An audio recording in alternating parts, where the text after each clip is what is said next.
Hello everybody. In this video, we're going to be talking about color editing in Photoshop, but I want to start off with giving some tips that could be helpful whenever you're trying to figure out what photo or photos that you're wanting to edit in Photoshop in the first place. So I'm opening up this production and post-production worksheet that I constructed myself. It is also available on Canvas for you to view, and if you're not able to find it or access it, let me know and then I can help you point it out. So this document is full of really great tips and suggestions when it comes to decision making,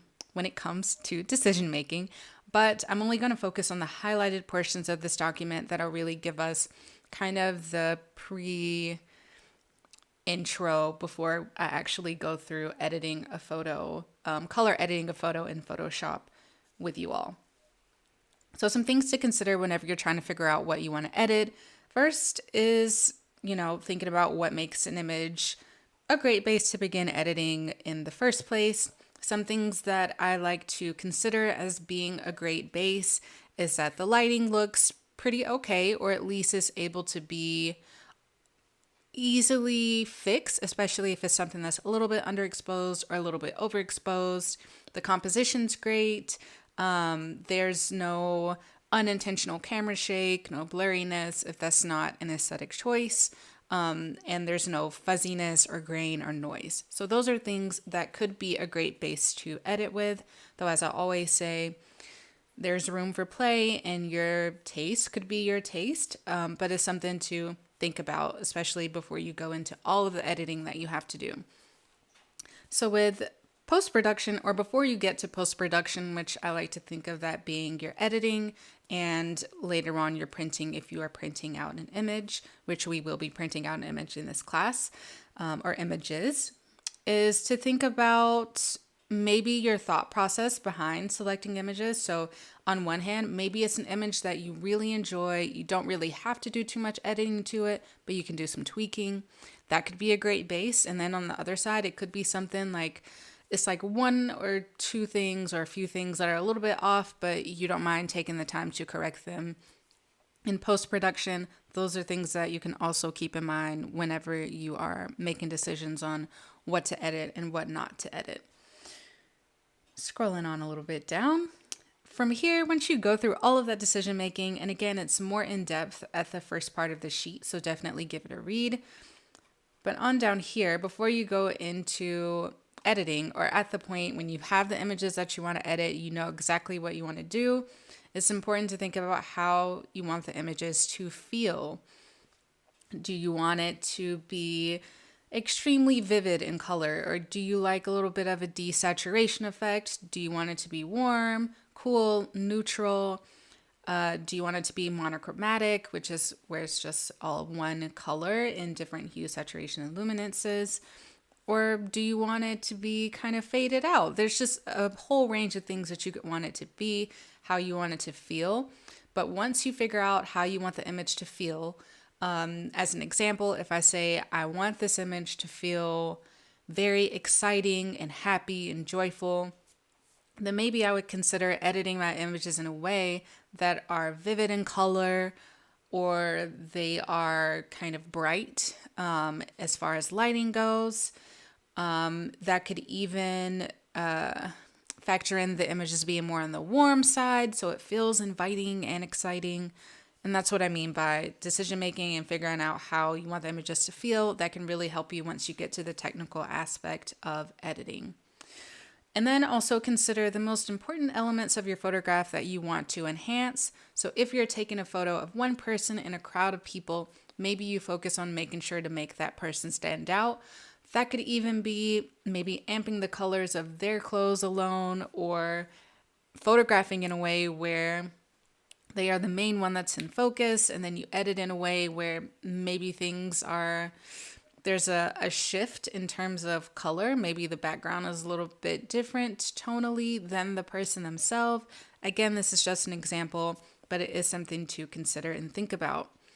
And my encouraged order of editing, again, there's room for play. Definitely do what feels right for you. But adjusting your lighting, color correcting, and then making any photo corrections, masking, etc., and sharpening. We're only going as far as lighting and color correcting in this video, but other things you will learn later on over the course of the semester. So now that that is out of the way, I'm going to get rid of this document, or not get rid of it, just to minimize it. And let's talk a bit about color editing now. So I'm going to, right here at the center of the screen, I have this image that I'm going to be working with that I took about a few years ago now at this point with a friend. Right now it is saved in my RAW format, which I know I preach to the choir all the time about making sure that you're shooting in RAW format. It makes your color editing easy. It doesn't get rid of any information. It's also not giving your image any color editing that it doesn't need, especially if you're shooting in JPEG. It's just a really great base to work with. So I'm going to double click on this file, and what you'll notice is that it doesn't go straight to Photoshop. It goes to Camera Raw first, which is nested into Bridge. This is a space where I encourage maybe doing some quick adjustments before you go into color editing in Photoshop. And I'll show you a few different Photoshop color editing things that you can do there. But here you also have the option to color correct and edit in color if you so wish. So if you look over here on the right side over here, you're able to select different profiles. So Adobe Landscape, Portrait, all of these different things if you wish. I'm just going to leave it in color. This is also a place where you can adjust your white balance, especially if you didn't adjust it when you were photographing, or if you just want to change it just because you want to change it. And this is also another reason why it's really great to shoot in RAW, is because you get that ability to change it. So right now it's as shot. If I put it to daylight, it's a little bit warm. It wasn't cloudy that day, so it makes it really warm.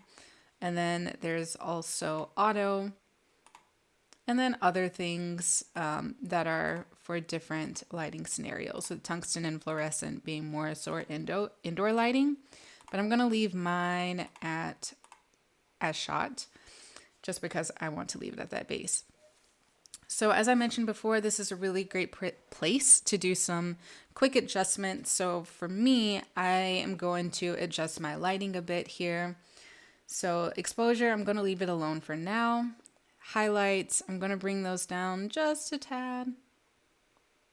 And I'm going to open my shadows up because there's quite a bit of shadow in his face that I am wanting to decrease a bit. So I'm going to open that up. As far as white, I'm going to tone those down just a little bit so I can see more detail in this part of the hat and also in the shirt here. And then for the blacks, just going to open that up a bit. And this is as far as I'm going to go for now because I feel like this is a decent space for me to begin color editing. So once you have this done, and I guess just to quickly show you other things that are here, you can do some color adjustments in here as well.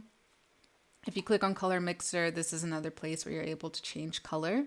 But I'll make a separate video on editing in Bridge or color editing in Bridge a little bit later. But for now, let's go ahead and go to Photoshop. So now I'm ready to click open and it's going to take us right there. So now we're in Photoshop and this is my file. I'm zooming. I like to stay somewhat close, but this is as close as I'm going to stay for here. So now, what I'm going to start with, now that I have all of my color editing out of the way, I'm going to show you a few different things that, as a start, could be really great places to begin color editing. Minimizing my screen a little bit because I am unable to see the bottom of my, the bottom of my menu down here. Though you can click layers up here as well. So the few things that I'm going to show you in here are hue and saturation. So you're able to select it up here, though you can also hold down on this semicircle and click hue and saturation. So I'm going ahead and clicking that so it's there. I'm also going to show you a bit about selective color. And I'm going to show you a bit about color balance. So all three of these things are things that we're going to focus on today. And why not vibrance? We'll talk a bit about that as well. So I'm going to start off with talking to you a little bit about hue and saturation. I'm going to turn these eyeballs off so that this is the only layer that we are focusing on with me at this time. I'm going to double click here to open it. So with hue and saturation, this is where you are able to either decrease saturation, though you're also able to add more saturation in colors. It just makes them more vivid in whatever color that is. So right now it's on master. If I just toggle the saturation tool, it's impacting all of the colors, making it quite warm, or you can desaturate, making it not colorful at all. I'm going to put it back to 0. Though you also have the ability to just mess with the saturation or play with the saturation of colors that you want to play with. So in this image, if I wanted to play around with the reds and saturate those more, which would likely impact skin tone and maybe the flowers in his shirt, then I could do that. So if I increase it, we can see it getting more warm. Decreasing it does the opposite. And this is also a really cool way if you're ever wanting to experiment with desaturating certain parts of the image and leaving other parts saturated. As you can see, this is one of those ways where you can play around with that. Though you also have the ability to change the color of different colors in this tool as well. So right now, the hue is just at 0. But if I move this to the left, then the color of the reds are changing, which can be fun if you're into really type of psychedelic images.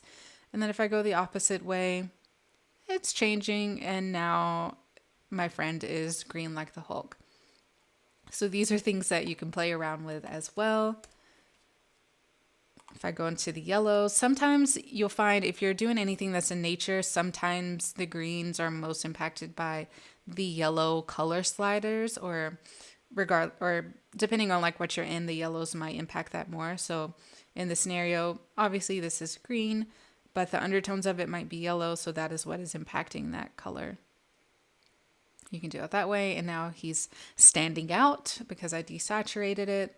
But you can also play around with it, change the color, and make it look like something that is very unrealistic and unnatural.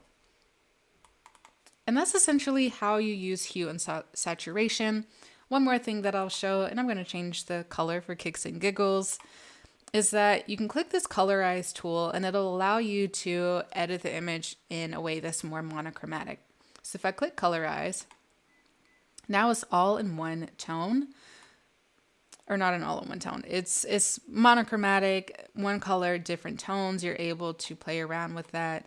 You can give it more of like an old timey feel if you're feeling like it, make it more saturated or less saturated.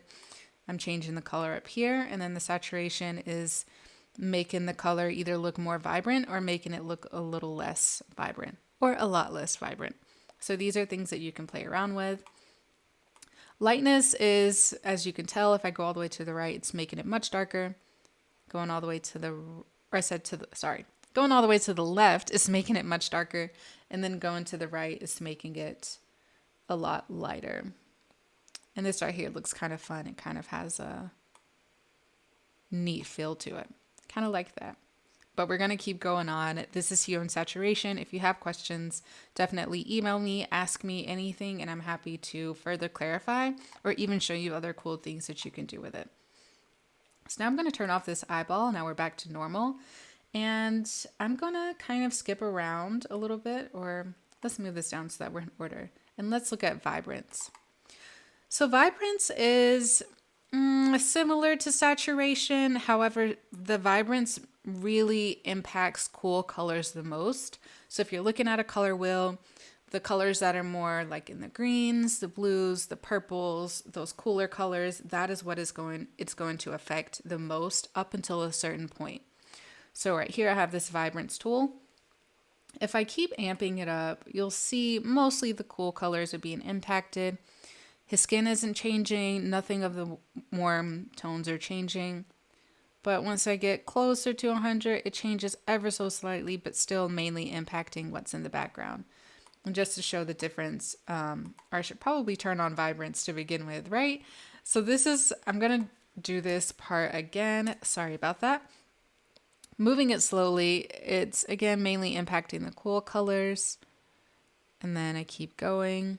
And then up until a certain point, it'll start impacting the warmer colors. So about here, I'm seeing the skin tone change a bit. And then once I get much more closer to 100, then it's really impacted. We've already went through saturation, but it is essentially dealing with most of the colors, both saturation and vibrance. You can use both of them simultaneously, but just to kind of differentiate between the two if you are interested in using one or the other.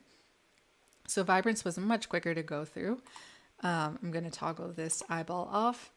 And now let's talk about selective color. This is one of my favorite ones to work with because you really get even more of a selection on the different colors that you can change and play around with. Though this is also a place where you can do something that is called color grading, which is where you're able to really amplify the look of your color, the look of your image color-wise. So in here, I have reds, yellows, greens, cyan, so on and so forth. And then at these bottom three, you have white, neutrals, blacks. And I'm going to explain these three just a bit, especially if you are interested in doing this thing called color grading. I go more into detail about that in another video that I have on Lightroom Classic. It's explained the same as I would in Photoshop, just edited in Lightroom Classic. So definitely check that out for more of an explanation. But here, the whites are what affects the highlights of the image. The neutrals affects the midtones, and then the blacks impacts the shadows. Though all of the other colors, they impact what they impact, and you also have the ability to change them with a bit more options as far as control goes. So if I'm here on the reds, if I go to the left with cyan, not too much, or I'm about to make the same mistake. I'm going to turn this on. It makes a little bit of a difference. Going to the right, kind of tones it down a bit. Looking at magenta, if I go to the left, I'm getting a bit yellow. Going to the right, gets more red. With yellow going to the left, the reds are getting more, a bit of like a purple undertone. And going to the right, more closer to what the original skin tone would be with maybe a bit of a yellow undertone. And then with the blacks, this is going to affect the amount of color in there. So to the left, looking a bit washed out, and then to the right, much more rich in terms of skin tone. So I'm going to click 0. And that's just to show you one way that it works. I will quickly show the whites, neutrals, and blacks, but I'll talk more about how you could color grade and kind of have different colors as, showing up as different things in other spots. Sorry about that. So if I'm looking at the whites, let's say which is also the highlights. For the highlights, let's say I'm wanting it to be maybe a little bit more on the purple side. I'm going to move that around. I'm going to add in some yellow. And this is also something that I'm always saying, like, have fun with it and play around with the sliders and see what you like. And have fun with it. There's no perfect formula for getting the most perfect image color edited. I am such an advocate for play. So the reason I keep saying that is because I just want you all to try things out and see how you like it. In these videos, I'm mainly showing you where you can edit, how you can do it, and then you take that and then make it your own. For the neutrals, which are the midtones, maybe I want that to be more on the blue side. So I'm going to go towards the cyans. Let's move that here. Pull some yellow. And again, it's a very funky picture, but I'm just showing how it affects different things. We still have that purple in the highlights, and now we have a little bit of a blue in the midtones. Now for the shadows, maybe I want to make it look even more weird and want it to be more of, let's see, what's something that's fun? More of a yellow, possibly. Oops, actually that red looked really weird, but also kind of fun. So I'm going to do that. Put that here. So now you have this really strange looking, but also kind of fascinating image. And if you're into graphic design, maybe these are ways that you edit images to have it as a great surface to overlay text. I'm not a graphic designer, but just going, I guess, to kind of give some relation if you're not in the photo world. So I'm going to toggle this off and then go into color balance.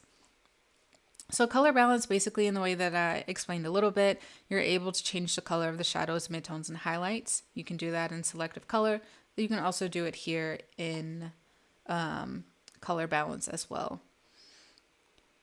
So what I'm going to do is first remember to toggle the eyeball on so that it really impacts it. And this one, I'm going to edit it a bit different, maybe more of something that's like truer to tone.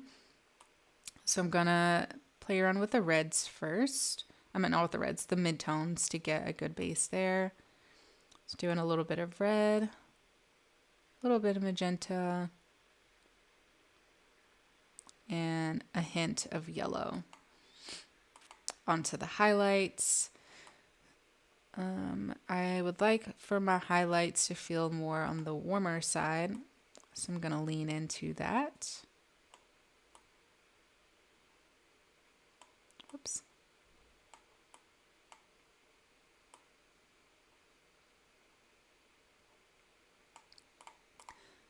And then for the shadows, kind of deepen them just a hair.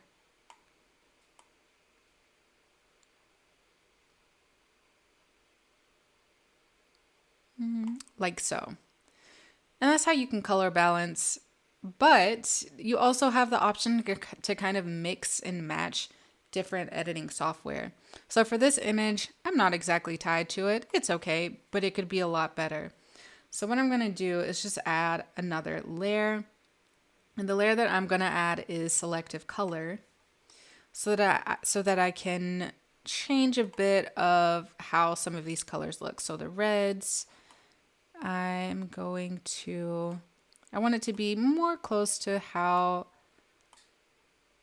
his skin tone would be. I'm just moving these around, but also a little bit more rich. The yellows they're okay, but they could also be improved, but I'm also being careful in this one because I know that those yellows will also impact the grass in the background. So I'm just going to tone them down just a hair.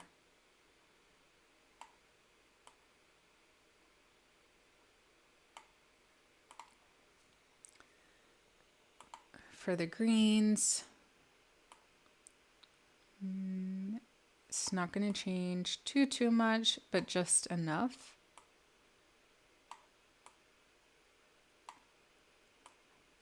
Add in some shadow.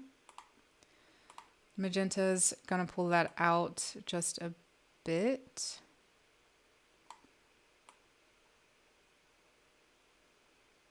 Add a little bit more.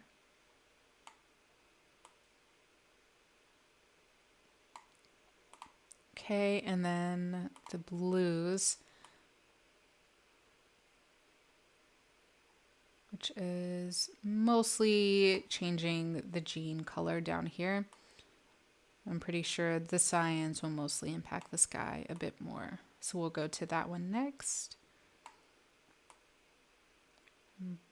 I think I like the jeans a little bit brighter. Whoops. And let's go to the cyans.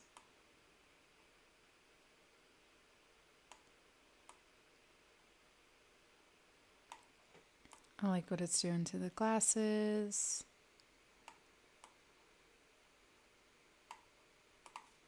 I'll leave that at 0 and move that there. And now I'm going to go in saturation because the background is cute, it's fun, but I also want him to pop out a little bit more. So I'm just going to change the saturation on a few color options. So I'm going to go into the yellows and desaturate that just a hair. Whoops, I'm going to do the same with the greens that are more in the background. I'm going to amplify the cyans a hair. and the blues. And then in the reds, just amplifying that a little bit more, lowering the lightness a hair.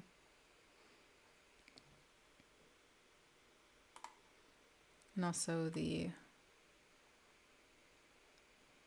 magentas, I'm going to increase just a little bit because it's really impacting the flowers that are on the shirt. So moving that up a bit as well.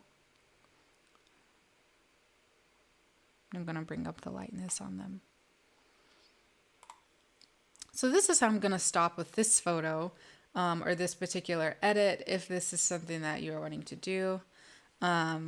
Or wanted to be more on the neutral side. Didn't go too far into editing with this image, but you did have a few different examples of how you can color edit and all of those great things in Photoshop.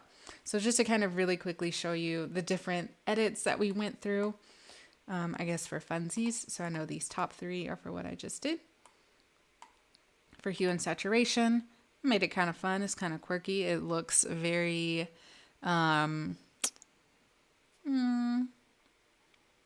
it could be kind of scary if it was blown up huge and like in a dark room, but also kind of fun if you're into more monochromatic.